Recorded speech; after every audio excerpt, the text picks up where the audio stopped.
দয়ালে নবীর ভালোবাসা সবচেয়ে মধুময়, সেই ভালোবাসা কখনো হবে না তো ক্ষয়। বলেন দয়ালে নবীর ভালোবাসা সবচেয়ে মধুময়, সেই ভালোবাসা কখনো হবে না তো ক্ষয়। নবীর প্রেমের কারণে আমার ছোট্ট জীবনে, নবীর প্রেমের কারণে আমার ছোট্ট জীবনে হাজার বাধার পরেও খুঁজে পাবো অসীম জয়, সেই ভালোবাসা কখনো হবে না তো ক্ষয়। বলেন সেই ভালোবাসা কখনো হবে না তো ক্ষয়। দয়ালে নবীর ভালোবাসা সবচেয়ে মধুময়, সেই ভালোবাসা অনবীর প্রেমিকেরা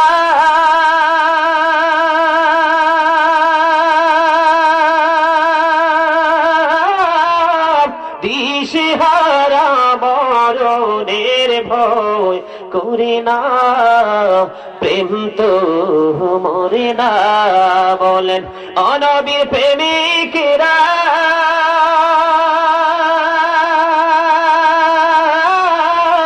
দিশেহারা মরণের ভয় করে না, প্রেম তো মরে না।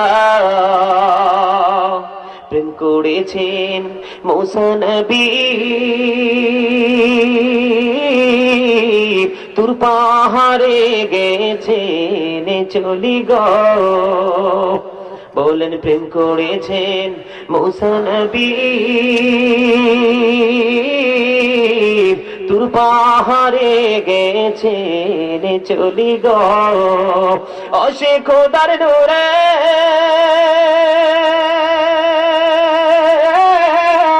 পাহাড় জ্বলে তবু মুসা জ্বলে না, প্রেম তো মরে না। মারহাবা বলেন। আপনাদের একটু মনে করিয়ে দিলাম,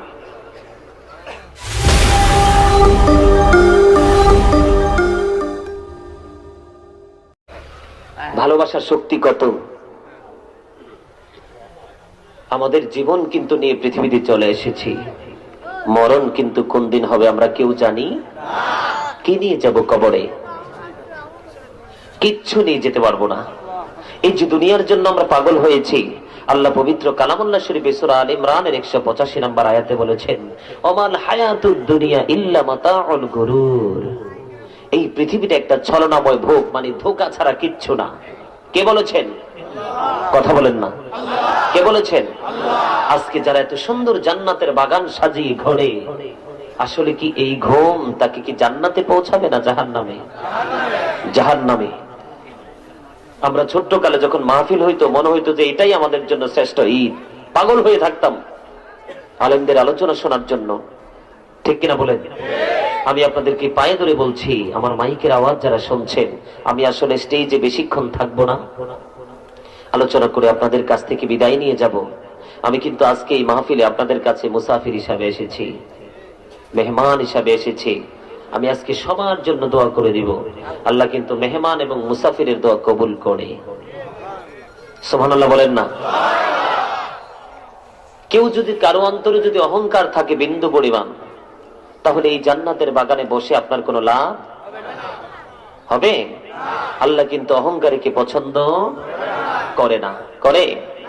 ইন্নাহু লা ইউহিব্বুল মুস্তাকবিরিন। Allah does not like the proud. আল্লাহ রাব্বুল আলামিন অহংকারীকে পছন্দ করে না। আর যে অহংকার করে তার পক্ষে অত্যাচার করা সম্ভব। ঠিক কিনা ভাই? যার অন্তরে অহংকার থাকবে তার দ্বারাই অপরাধ করা সম্ভব, অত্যাচার করা, জুলুম করা সম্ভব। আল্লাহ কিন্তু জালেমকেও পছন্দ করে না। ঠিক কিনা বলেন? ওয়াল্লাহু লা ইউহিব্বুজ জালিমিন।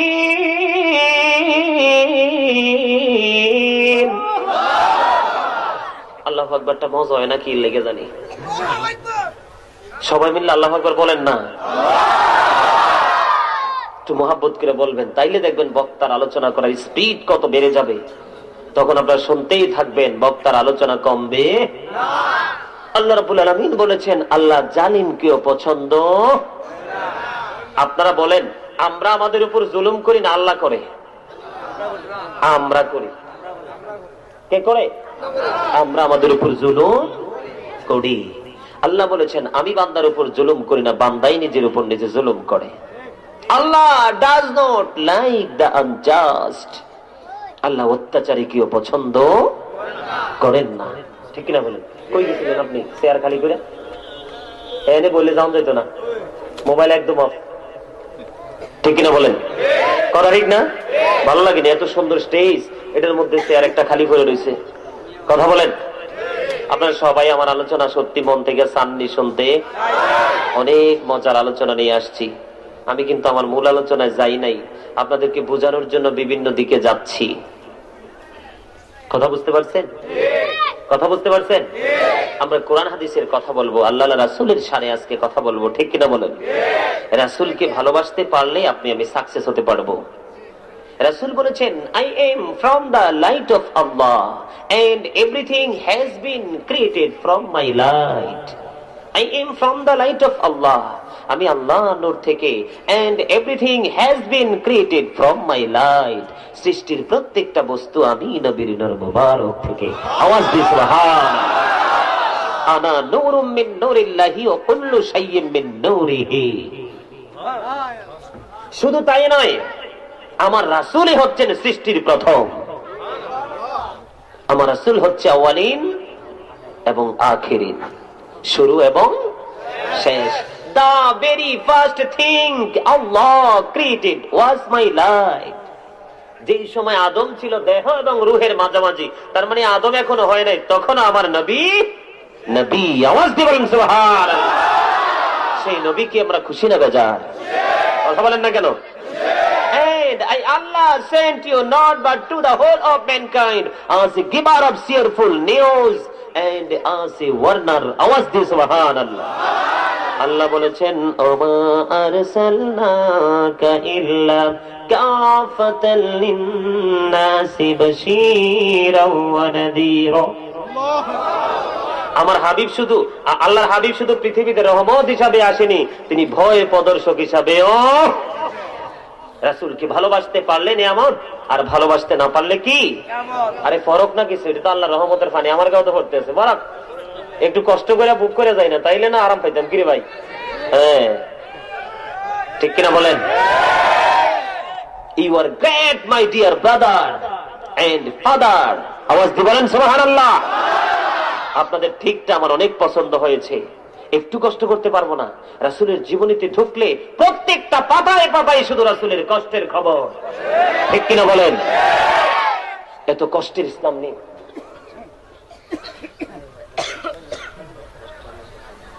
ঠিক আছে, সম্মানিত উপস্থিতি, আমি বলছি আগে, আমি কিন্তু আমার আলোচনায় যাইনি। আপনারা শুনতে চাইলে আমি সব দিকে আলোচনা করব, তবে একটা বিষয় নিয়ে আমি আজকে আপনাদের সামনে আলোচনা করব, যেই বিষয়টা আমার কাছে আজকে প্রথম মনে হচ্ছে।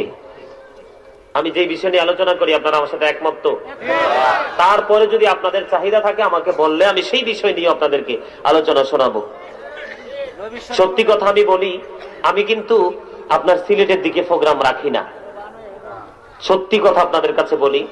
কিন্তু সত্যিকার অর্থে আজকে যখন এদিক দিয়ে ঢুকছিলাম, আমার গাড়ি থেকে একটা নজর যখন স্টেজের দিকে দেখলাম, প্যান্ডেলটার দিকে দেখলাম, আমার কাছে অপূর্ব সুন্দর মনে হয়েছে। আমি আজকেও কিন্তু আসবো না আসবো কনফিউশনে ছিলাম, কারণ এই পর্যন্ত সিলেটে যতগুলো প্রোগ্রামে আসছি একটা তো আমি ভালো আচরণ পাই নাই, একটা আলোচনা তো, একটা মাহফিলে আমি ভালো আলোচনা পাই নাই। আমি সবচেয়ে বেশি কম ওয়াজ করি সিলেট এবং চট্টগ্রামে, অথচ দুইটা জায়গায় সুন্নিয়তের ঘাঁটি। মানে আমাদের বাংলাদেশের প্রাণ কেন্দ্র সিলেট এবং চট্টগ্রামে, কিন্তু দুই জায়গায় খুব কম যাই। সম্মানিত উপস্থিতি, আপনারা রাগ করবেন না, কিন্তু এখন আমার অন্তর থেকে সব ধরনের সবকিছু কেটে গেছে, পরিপূর্ণ কেটে গেছে, পুরোপুরি ভেঙে গেছে। আপনারা যা চাইবেন আমি তা দিতে পারবো। আমি কিন্তু একজন রাইটার, আমি হামদ, নাচ, ইসলামী সঙ্গীত আমি নিজে লেখি, নিজে সুর দেই এবং নিজের কণ্ঠে গাই। কিছুদিন আগে একটা গজল আমি লেখছি, অনেক সুন্দর লাগে আমার। আপনারা চাইলে আমি আপনাদেরকে শোনাবো, তারপর আমি আমার আলোচনায় যাব। শুনতে রাজি? কিন্তু আমার সাথে গাইতে হবে সবাই। এটা এটা বেশি দিন হয় নাই, লেখছি যে আপনারা হয়তো মিডিয়াতে আসছে মনে হয় গত সপ্তাহে, এটা কেউ অনেকে পাইছেন হয়তো বা। শোনাবো, শুনবেন সবাই? দয়ালে নবীর ভালোবাসা সবচেয়ে মধুময়, সেই ভালোবাসা কখনো হবে না তো ক্ষয়। বলেন দয়ালে নবীর ভালোবাসা সবচেয়ে মধুময়, সেই ভালোবাসা কখনো হবে না তো ক্ষয়। নবীর প্রেমের কারণে আমার ছোট্ট জীবনে, নবীর প্রেমের কারণে আমার ছোট্ট জীবনে হাজার বাধার পরেও খুঁজে পাবো অসীম জয়, সেই ভালোবাসা কখনো হবে না তো ক্ষয়। বলেন সেই ভালোবাসা কখনো হবে না তো ক্ষয়। দয়ালে নবীর ভালোবাসা সবচেয়ে মধুময়, সেই ভালোবাসা কখনো হবে না তো ক্ষয়। নবীর প্রেমের কারণে আমার ছোট্ট জীবনে, নবীর প্রেমের কারণে আমার ছোট্ট জীবনে হাজার বাধার পরেও খুঁজে পাবো অসীম জয়, সেই ভালোবাসা কখনো হবে না তো ক্ষয়। বলেন সেই ভালোবাসা কখনো, বলেন সেই ভালোবাসা কখনো হবে না তো ক্ষয়। নবীর প্রেমিকেরই দল চলবে সবাই চল, নবীর প্রেমিকেরই দল আমার সঙ্গে সবাই চল। দয়াল নবীর প্রেমিক হলে সুখ যে নসিব হয়, সেই ভালোবাসা কখনো হবে না তো ক্ষয়। বলেন সেই ভালোবাসা কখনো হবে না তো ক্ষয়। দয়ালে নবীর ভালোবাসা সবচেয়ে মধুময়, সেই ভালোবাসা কখনো হবে না তো ক্ষয়। বলেন সেই ভালোবাসা কখনো হবে না তো ক্ষয়। আমার পাগল মনটারে কোনো বুঝ মানে না রে, আমার পাগল মনটারে কোনো বুঝ মানে না রে। দয়ালে নবীর দিদার পেতে সে ওতলা হয়, সেই ভালোবাসা কখনো হবে না তো ক্ষয়। বলেন সেই ভালোবাসা কখনো হবে না তো ক্ষয়। দয়ালে নবীর ভালোবাসা সবচেয়ে মধুময়, সেই ভালোবাসা কখনো হবে না তো ক্ষয়। নবীর প্রেমের কারণে আমার ছোট্ট জীবনে, নবীর প্রেমের কারণে আমার ছোট্ট জীবনে হাজার বাধার পরেও খুঁজে পাবো অসীম জয়, সেই ভালোবাসা কখনো হবে না তো ক্ষয়। নবীর প্রেমিকেরই দল আমার সঙ্গে সবাই চল, নবীর প্রেমিকেরই দল আমার সঙ্গে সবাই চল। দয়ালে নবীর প্রেমিক হলে সুখ যে নসিব হয়, সেই ভালোবাসা কখনো হবে না তো ক্ষয়। মারহাবা, আগে মারহাবা।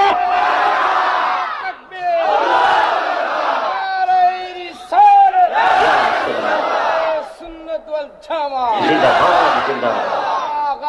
সুলাইমান আল কাদরি সাহেব মারহাবা বলেন। সত্যি করে বলেন তো কেমন লাগছে? এটা বেশি দিন হয় না লেখছে, আপনারা চাইলে আরো শোনাইতে পারবো। আমার কাছে সব নতুন কালেকশন। আল্লাহ রাব্বুল আলামিন আমাকে সেই ব্রেইন দিয়েছে কলম ধরার মতো। আলহামদুলিল্লাহ বলেন। আমি বারবার নবীর কথা বলতেছি কেন জানেন? রাসূলকে আপনি ভালোবাসতে না পারলে রাসূলের দেখানো পথও আপনার কাছে ভালো লাগবে না। যখন আমরা রাসূলকে ভালোবাসতে শিখবো, তখনই কিন্তু রাসূলের প্রেমময় ভালোবাসায় ভরা রাস্তাগুলোকে আপন করে নিতে মনে চাইবে। ঠিক কিনা বলেন? আমি আপনাদেরকে বলি, আল্লাহকে ভালোবাসার নাম কিন্তু ঈমান না। ইহুদি খ্রিস্টানের একটু মন দিয়ে শুনবেন, আমি এখানে আপনাদেরকে গল্প শোনানোর জন্য আসিনি, সত্যিকার অর্থে আলোচনা শোনানোর জন্য আসছি। আপনারা যারা ইউটিউবে আমার আলোচনা শোনেন, আপনারা দেখেছেন আমার আলোচনার মধ্যে বাজে কোনো বক্তব্য নেই। আমি গল্প কাহিনী কিচ্ছা কাহিনী করে সময় মাইনাস করার মতো শিক্ষা আমি অর্জন করিনি। কারণ এই জামানাটা এমন একটা সময়ের মধ্যে এসেছি, আমাদের চতুর্দিকে শুধু ফিতনার ফিতনা, ঝামেলার ঝামেলা। ঠিক কিনা বলেন? এগুলো থেকে মানুষকে বের করে আনতে হলে আমাদেরকে খুব কঠোরভাবে সচেতন হয়ে কাজ করতে হবে আলেমরা। ঠিক কিনা বলেন? একটু মন দিয়ে শোনেন। ইহুদি খ্রিস্টানের ধর্মগ্রন্থের নাম হচ্ছে দা ওল্ড ও নিউ টেস্টামেন্ট। এটার মধ্যে ইহুদি খ্রিস্টানরা বলেছেন হি দ্যাট লাভeth not knoweth not God, for God is love। ইহুদি খ্রিস্টানরা বলেছেন হি দ্যাট লাভeth not, যেজন প্রেম করে না, knoweth not God, সেজন আল্লাহকে জানে না, for God is love, আল্লাহই প্রেম। আল্লাহ রাব্বুল আলামিন ডেকে ডেকে বলে না না, আমার কাছে এই প্রেম গ্রহণযোগ্য না। আল্লাহ কি বলে? তারা কত উদার চিত্তে বলেছেন আল্লাহই প্রেম। আল্লাহ কয় না, এগুলো আমার কাছে গ্রহণযোগ্য নয়। আল্লাহ বলেছেন সে বলুন, ইফ ইউ ডু লাভ আল্লাহ, যদি তোমরা আল্লাহকে ভালোবেসে থাকো, ফলো মি মুহাম্মদ সাল্লাল্লাহু আলাইহি ওয়াসাল্লাম, মুহাম্মদ সাল্লাল্লাহু আলাইহি সাল্লামের আনুগত্য করো, আল্লাহ উইল লাভ ইউ, আল্লাহ তোমাদেরকে ভালোবাসবে, এন্ড ফরগিভ ইউর সিনস, আল্লাহ রাব্বুল আলামিন ক্ষমা করে দিবে। আওয়াজ দিয়ে সুবহানাল্লাহ। তাহলে আল্লাহকে পেতে হলে কোথায় যেতে হবে? রাসূলকে ভালো বাসতে হবে, ঠিক কিনা বলেন?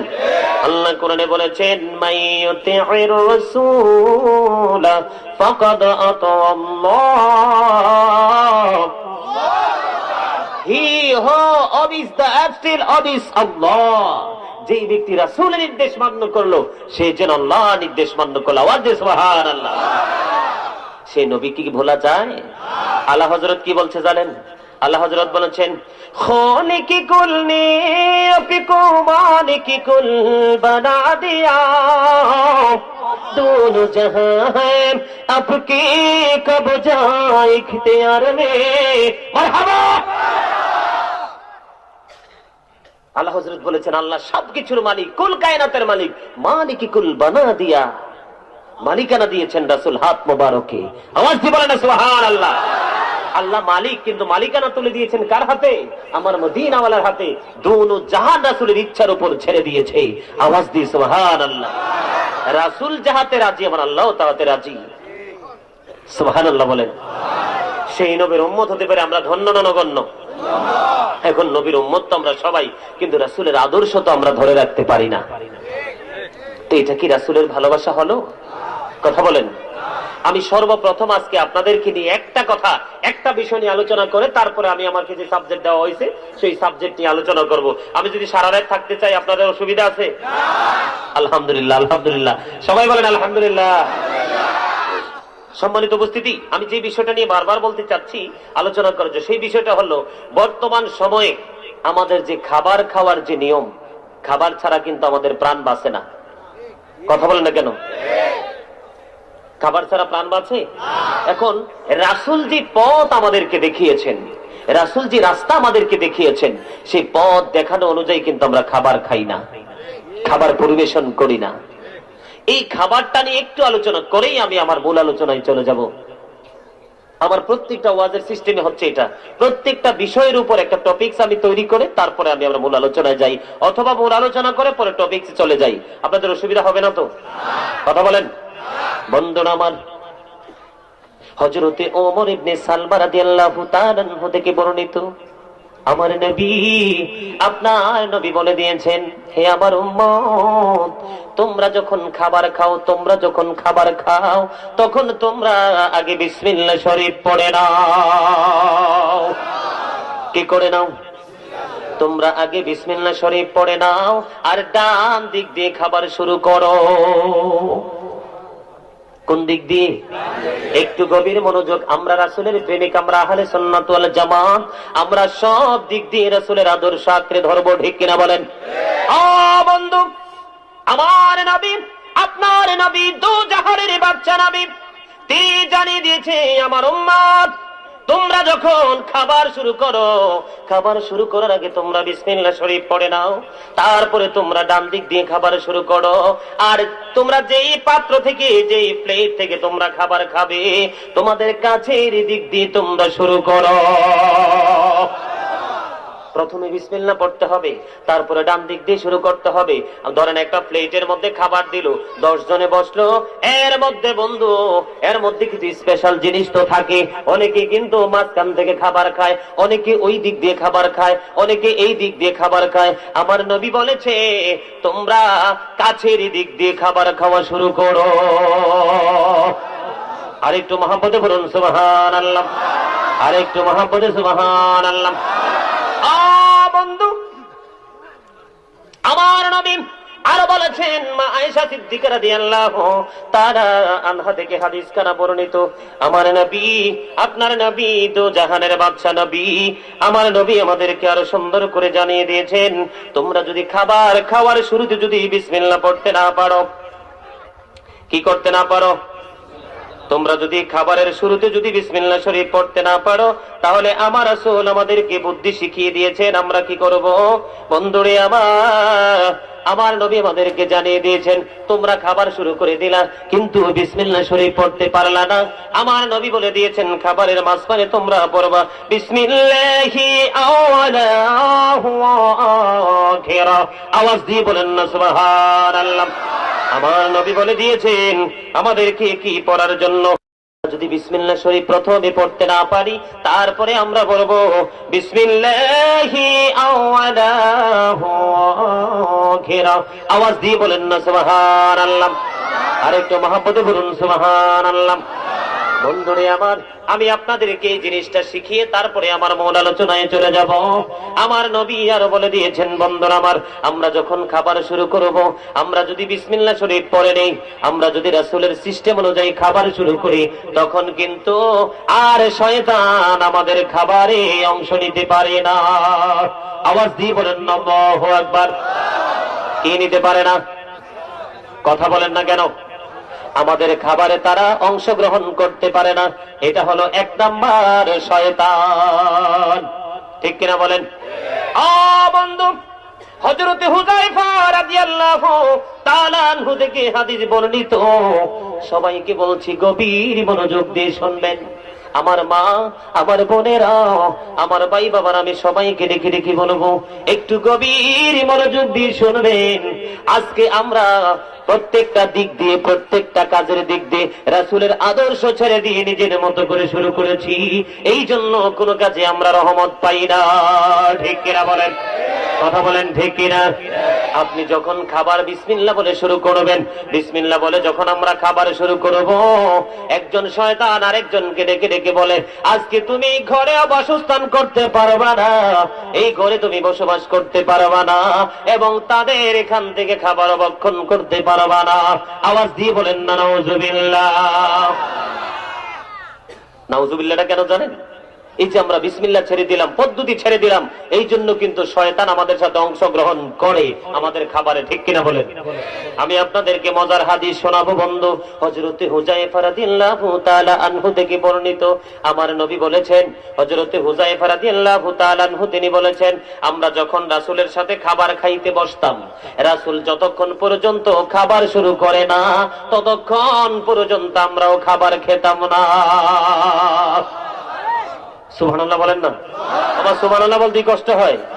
সুবহানাল্লাহ ওয়া আলহামদুলিল্লাহ লা ইলাহা ইল্লাল্লাহ। সুবহানাল্লাহ ওয়া আলহামদুলিল্লাহ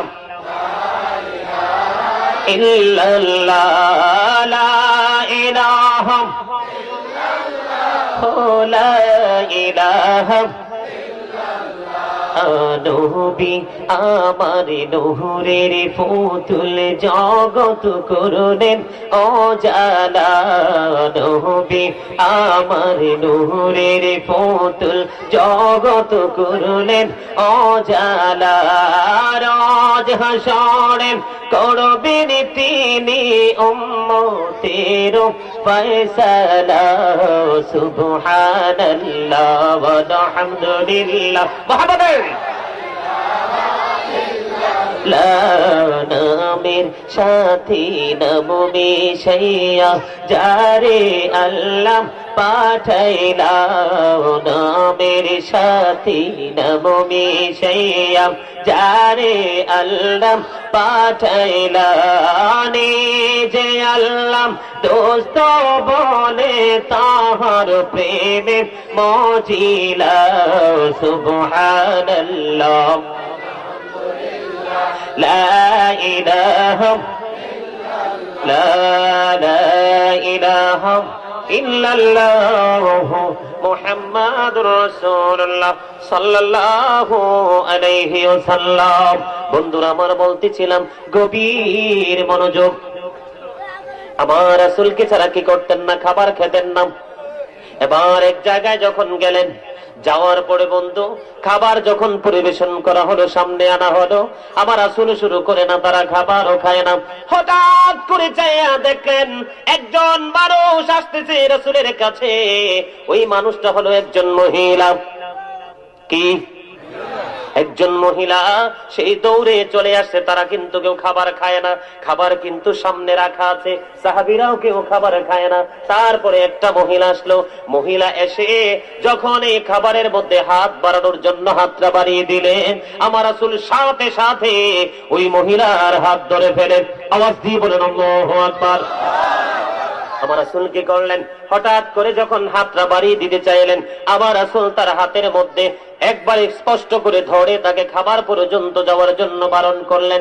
হাদিস শরীফ থেকে বোঝা যায় আমার নবী বলেছে তাকে মনে হয় কেউ তাড়িয়ে নিয়ে এসেছে, তারপরে তাকে আটকিয়ে রাখলেন।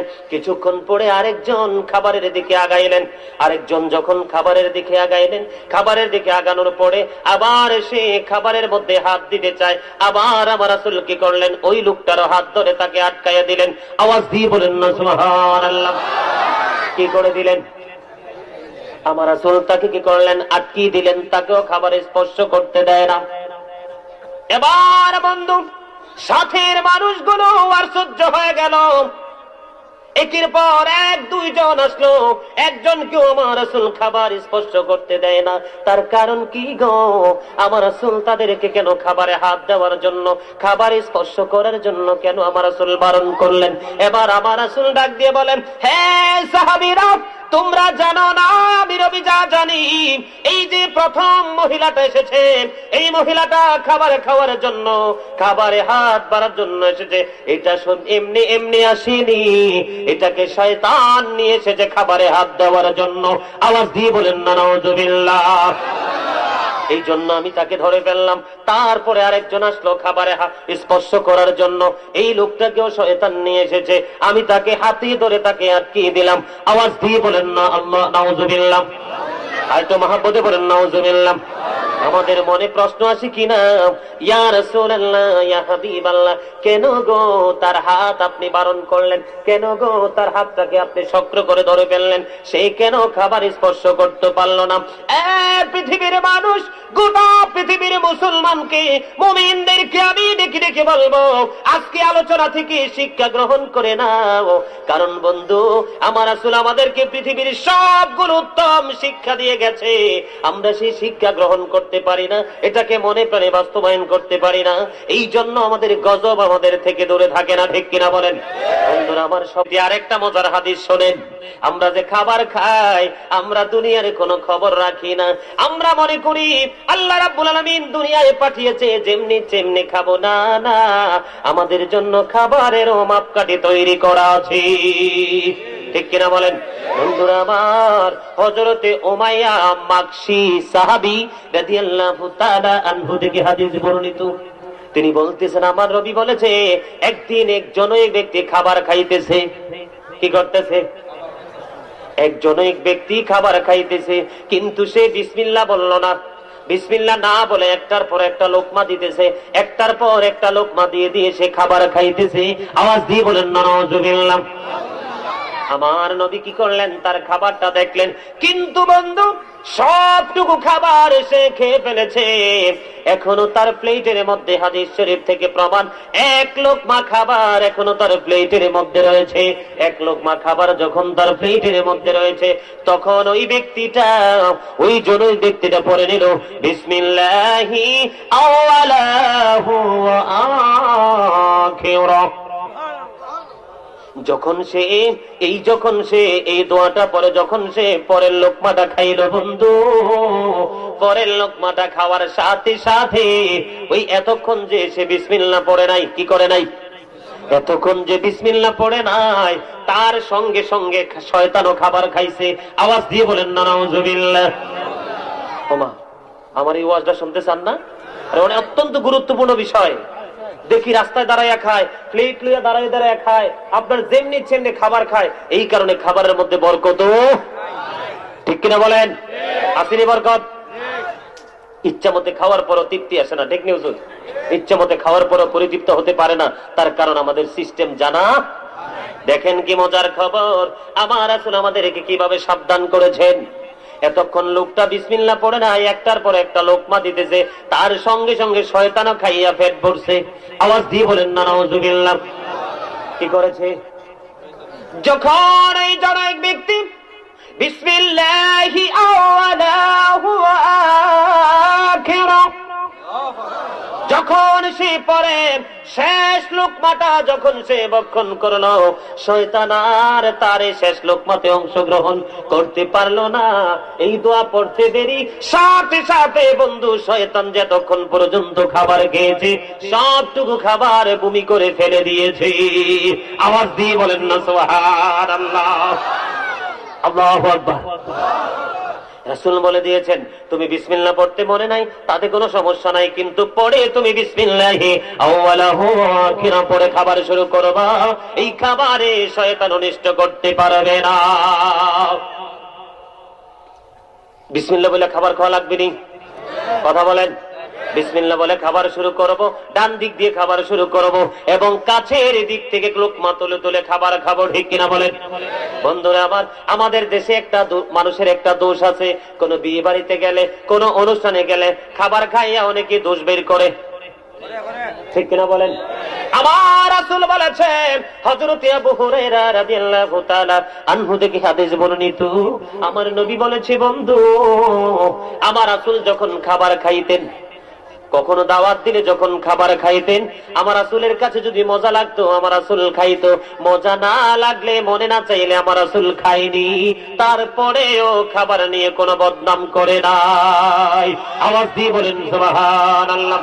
ও পৃথিবীর মুসলমান, আমার রাসূল এই হাদিস খানা দিয়ে শিক্ষা দিয়ে দিয়েছে বন্ধু, যে মন চাইলে তুমি খাবারটা খাইও, আর মনে যদি না চায়, মজা যদি না লাগে তুমি খাবার খাইও না, কিন্তু এই খাবার নিয়ে তুমি বদনাম করো না, এটা হলো সবচেয়ে বড় অপরাধ।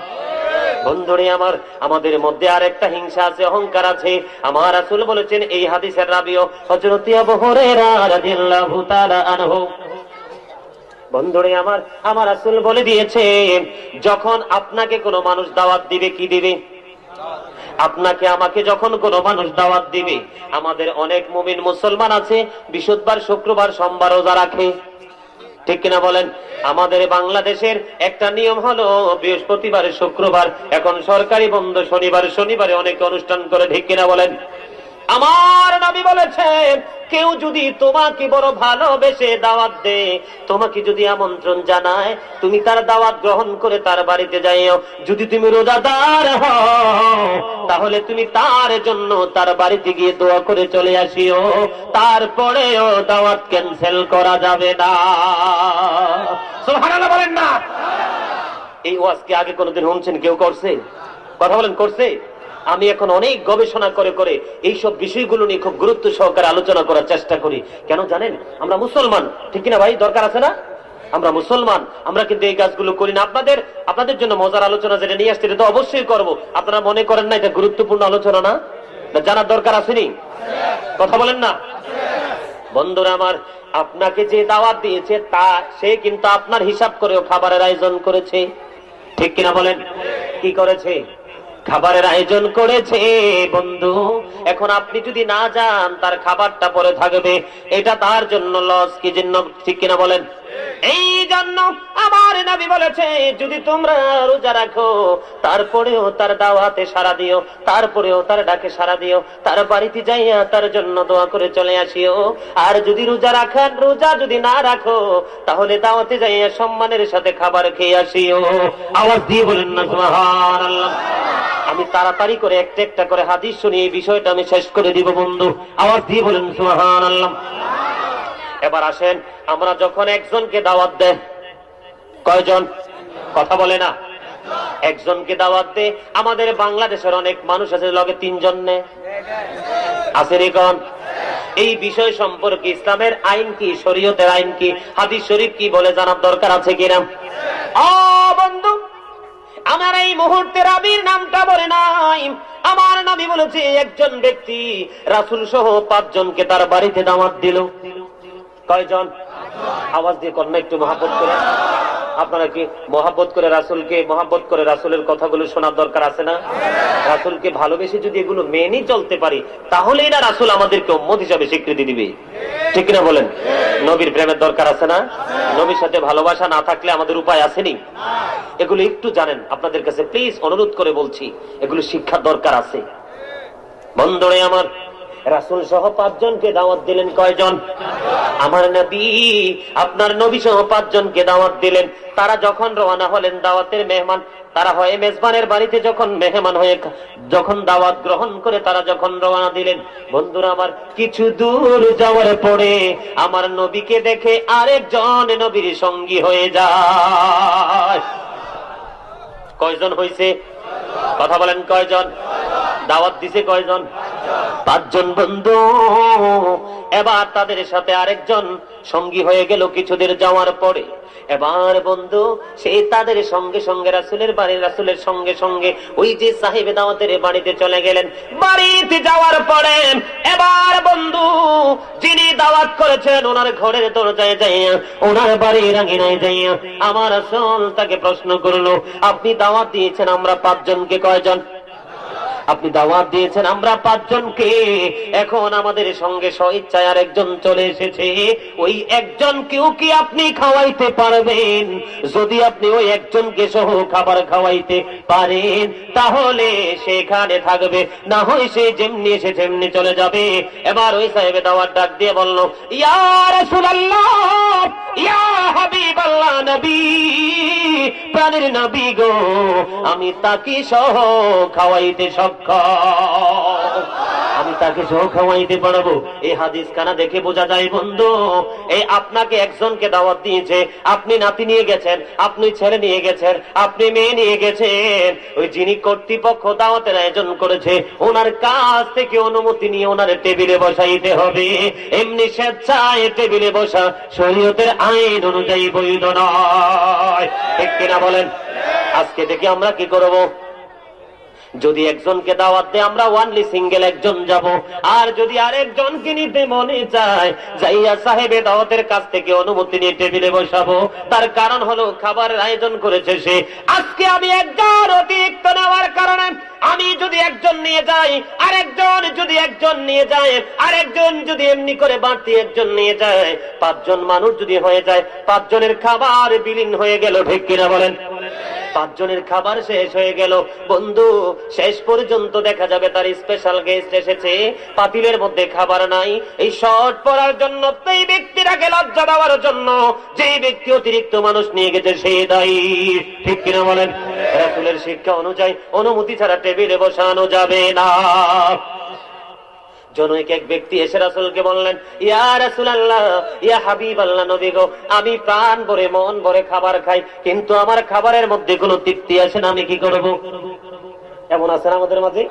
কথা কয় না, এমন আছে না? কিরে ভাই, আসেনি? খায়, পেট ভরে খায়, পেট ভরে খায়, তার তৃপ্তি আসে না, সে মজা পায় না। ঠিক কিনা বলেন? এরকম আছে না? খাবার খায় বন্ধু, সে যখন খাবার খায় তার তৃপ্তি আসে না। এবার আমার রাসূলের কাছে চলে গেলেন, নবী গো, আমি যে খাবার খাই, পেট ভরে খাই, মন ভরে খাই, কিন্তু আমার খাবারে তৃপ্তি আসে না, ইয়া রাসূলুল্লাহ, আমি কি করব? আমার রাসূল বলল, তুমি কি আলাদা আলাদা খাও? কয়, নবী গো, আমি আলাদা খাই। এবার আমার নবী বললেন, তোমরা সবাই মিলে এক জায়গায় বসে খাবার খাইবা, আর খাবার খাওয়ার আগে বিসমিল্লাহ শুরু করে, বিসমিল্লাহ পরে খাবার শুরু করবা, তাহলেই তোমার খাবারের মধ্যে তৃপ্তি আসবে এবং বরকত চলে আসবে। আওয়াজ দিয়ে বলেন সুবহানাল্লাহ। বন্ধুরা আমার, আমার নবী বলেছে খাবার এমনি হেলান দিয়ে খাওয়া যাবে না। কি করা যাবে না? কথা কয় না। আমরা বাঙালি বাংলা ভাষায় কই ঢেলান, তিনি কই না, তিনি তো ঢেলান দিছে কিল্লাই। ঠিক না? একদম শুদ্ধ ভাষা, সাহিত্যিক ভাষা হলো হেলান। ঠিক কিনা বলেন? আমার নবী বলেছে তোমরা হেলান দিয়ে খাবারে খেও না, কারণ হেলান দিয়ে খাবার খাওয়া মাকরুহ। হাদিস শরীফ থেকে প্রমাণ পেয়ে গেলাম বন্ধু। আমার নবী এই 63 বছর জিন্দেগিতে এই দুনিয়ার বুকে খাবার খেয়েছিলেন, আমার নবীকে কেউ প্রমাণ দিতে পারবে না আমার নবী একদিন এক ওয়াক্ত খাবার হেলান দিয়ে খেয়েছে। আমার রাসূল আমাদেরকে জানিয়ে দিয়েছে, তোমরা তোমাদের শরীরের উপর ভর করে খাবার খেতে বসো, হেলান দিয়া খাবার খাইও না, কারণ হেলান দিয়ে খাবার খাওয়া মাত্র। আওয়াজ দিয়ে বলেন না সুবহানাল্লাহ। এবার বলেন আল্লাহু আকবার। আমার নবী এত নিয়ামতের খবর আমাদেরকে জানিয়েছে, এই জন্য একবার বলুন না সুবহানাল্লাহ। বিসমিল্লাহ ছাড়া খাবার খাওয়া যাবে না, ডান দিক থেকে শুরু করতে হবে এবং কাছের দিক দিয়ে লোকমা তুলে তুলে খেতে হবে, মাঝখান থেকেও খামচি দিয়ে খাওয়া যাবে না। ধরেন আমরা অনেক সময় দেখি, ধরেন বিশেষ করে রমজান মাসে অনেক জায়গায় কিন্তু আমরা বড় ডিশের মধ্যে খাবার দিয়া ইফতারে দিয়া 5 জন 10 জন দিয়ে বসাই দেয়, বুঝছেন নি? এখন দেখি কিছু লোক বসে থাকে, কোন দিক দিয়ে পেঁয়াজও বেশি আছে, কোন দিক দিয়ে আলুর চপ বেশি আছে, ঠিক কিনা কর? বলে হুজুর এটি আপনি জানেন কেমনে? ছোট্ট থাকতে এই দলে ঢুকি ইফতারি খাইছি, ছোট্ট থাকতে এই দলে ঢুকি ইফতারি খাইছি। আরে মিয়া ছায়া থাকতাম খাবলা দিয়ে কমতে লন যায়, কই যেদিক দিয়ে পেঁয়াজও বেশি আছে, বোট বড়া এগুলো আছে, কামচি দিয়ে লয়। রাসূল বলেছে এটা করা যাবে না, এটা যদি তোমরা করো তাহলে খাবারে বরকত থাকবে না, তোমরা খাবার খেয়ে শান্তি পাবে না। আল্লাহ যেন আমাদের সবাইকে বিসমিল্লাহ বলে ডান দিক থেকে শুরু করে কাছের দিক থেকে খাবার খাওয়ার তৌফিক যেন আল্লাহ দান করে, সকলে বলুন আমিন। একটা টপিকস তৈরি হয়ে গেল, গোটা পৃথিবীর কাছে এটা পৌঁছে দেওয়া হবে, ঠিক কিনা বলেন? আপনাদের কি মন মতো হয়েছে কথা? আর অনেক হাদিস আছে, যাবো না সেদিকে। আমার একটা মূল আলোচনা আজকে নিয়ে এসেছি আপনাদের জন্য, সেই আলোচনাটা আমি আপনাদের সামনে করব। তার আগে একটু দুরূদ পড়ে নেই। আল্লাহুম্মা সাল্লি আলা দিওলায়ালি দিনা মোহাম্মদ বলায়ানি দিনা মোহাম্মদ। মদিনারি মাটি যদি মোরা হইতাম, মদিনারি মাটি যদি মোরা হইতাম, নূরি নবীকে বুকে লয়া ঘুমাইতাম। আল্লাহুম্মা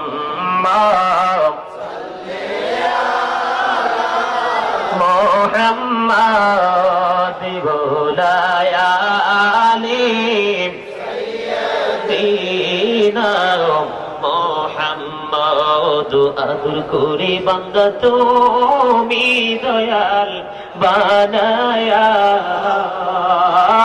আদর করে বান্দা তুমি দয়াল বানায়া।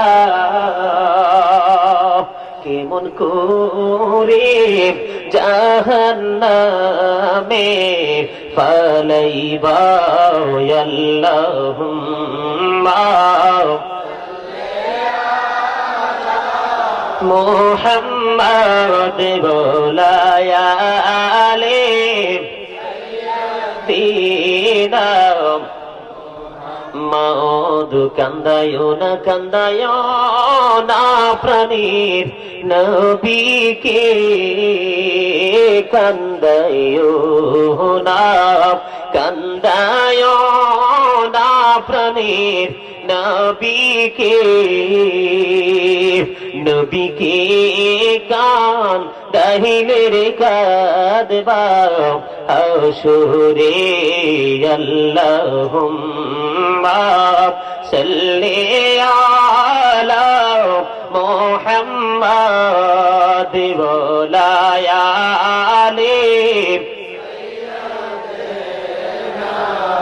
মুহাম্মাদ। আওয়াজ দিয়ে বলেন আলহামদুলিল্লাহ, মহব্বতে বলেন আলহামদুলিল্লাহ। এই আমার নাক বরাবর সাদা টুপি, তার পিছনে আছে কিছু, তোমরা হাসছো কেন?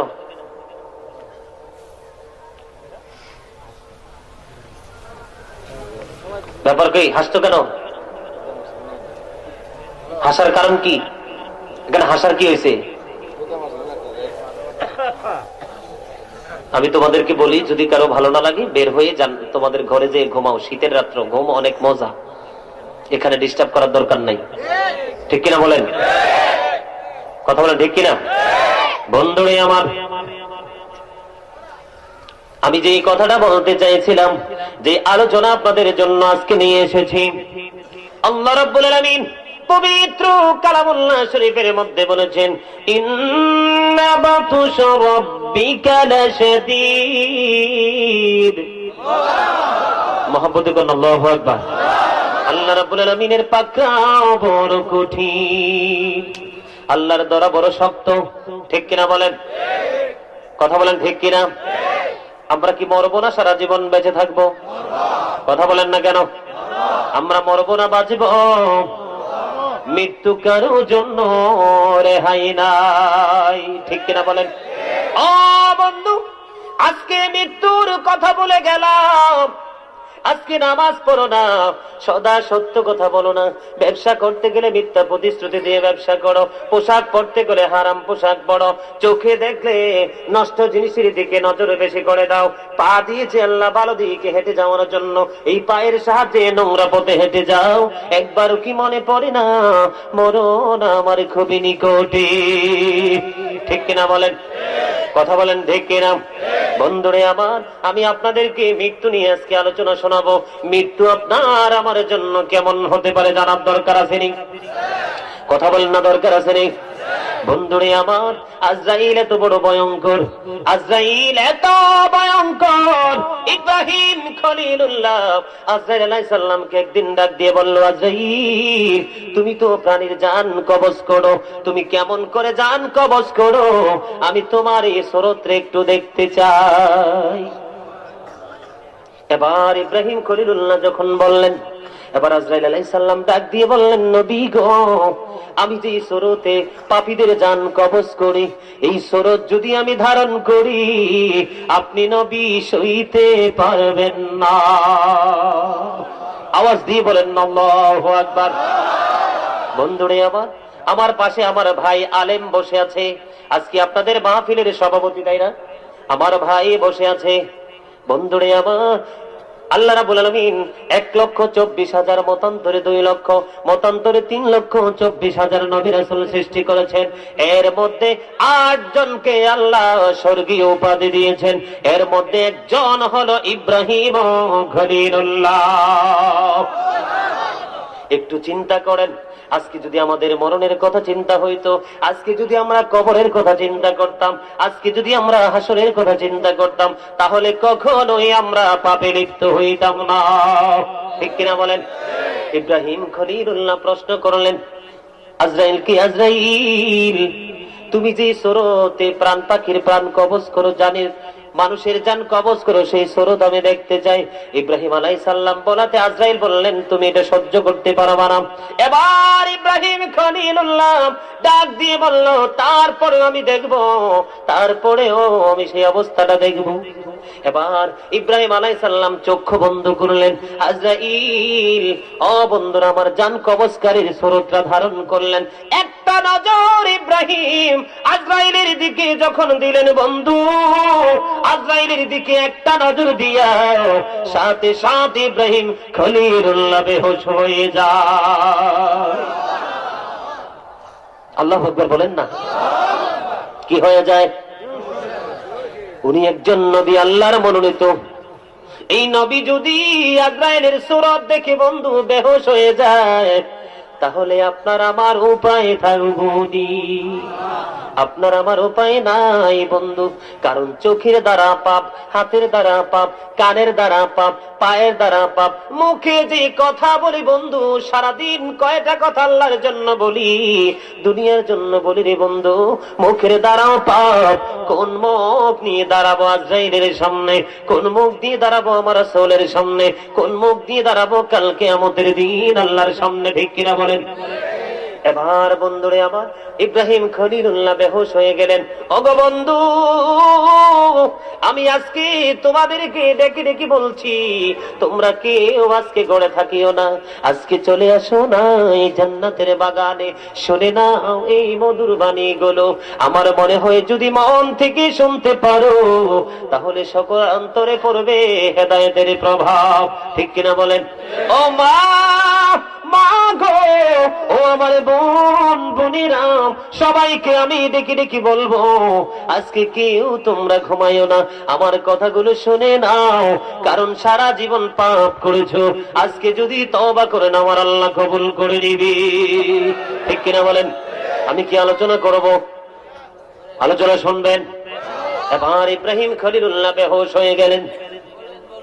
ইব্রাহিম খলিলুল্লাহ যখন বেহুশ হয়ে গেলেন, কিছুক্ষণ পরে আজরাইল আলাইহিস সালাম তিনি তো ওনার সুরত পাল্টাইলেন। এবার যখন ওনার সুরতটা পাল্টাইলেন, এবার ইব্রাহিম খলিলুল্লাহকে আজরাইল একটা ডাক দিয়ে বলল, ও নবী, আপনি আবার একটা নজর আমার দিকে তাকান।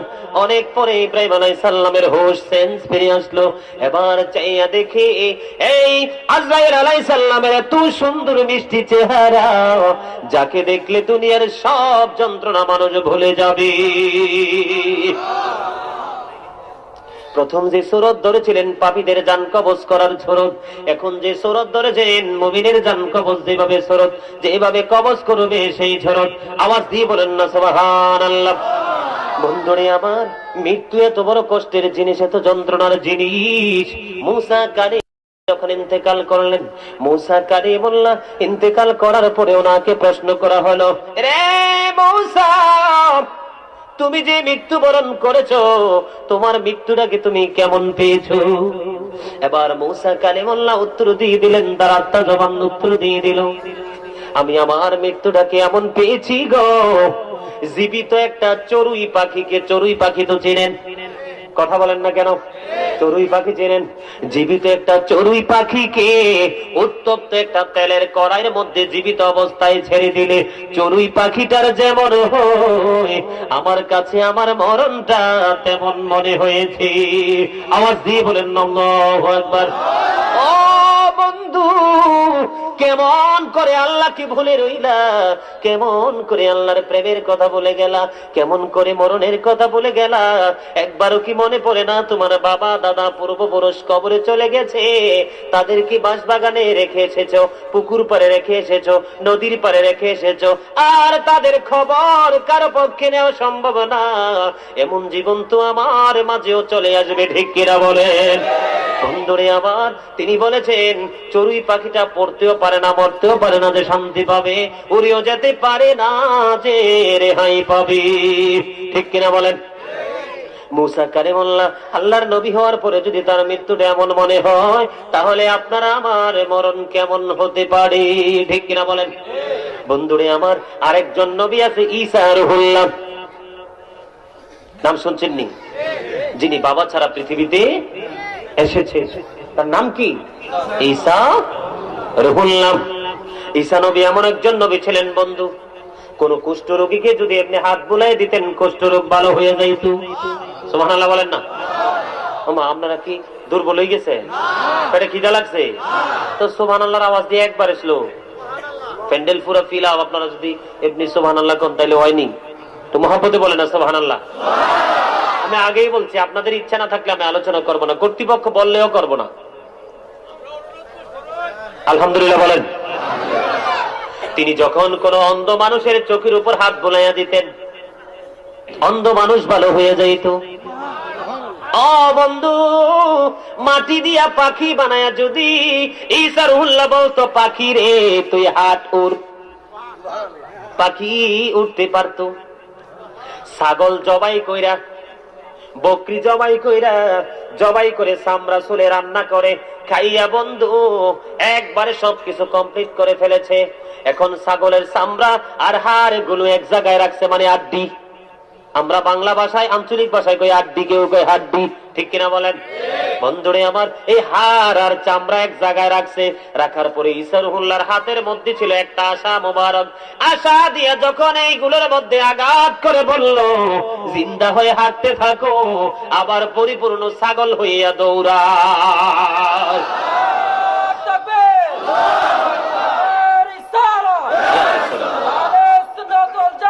জিন্দাবাদ জিন্দাবাদ জিন্দাবাদ জিন্দাবাদ। এই জায়গায় আসার কারণ হলো বন্ধু, উনি মৃত মানুষকেও জিন্দা করতে পারতো। একদিন এক বিদুর্মী আসিয়া ঈসা রুহুল্লাহকে ডেকে ডেকে বলে, নবী গো, আপনি তো মরা মানুষ জিন্দা করতে পারেন।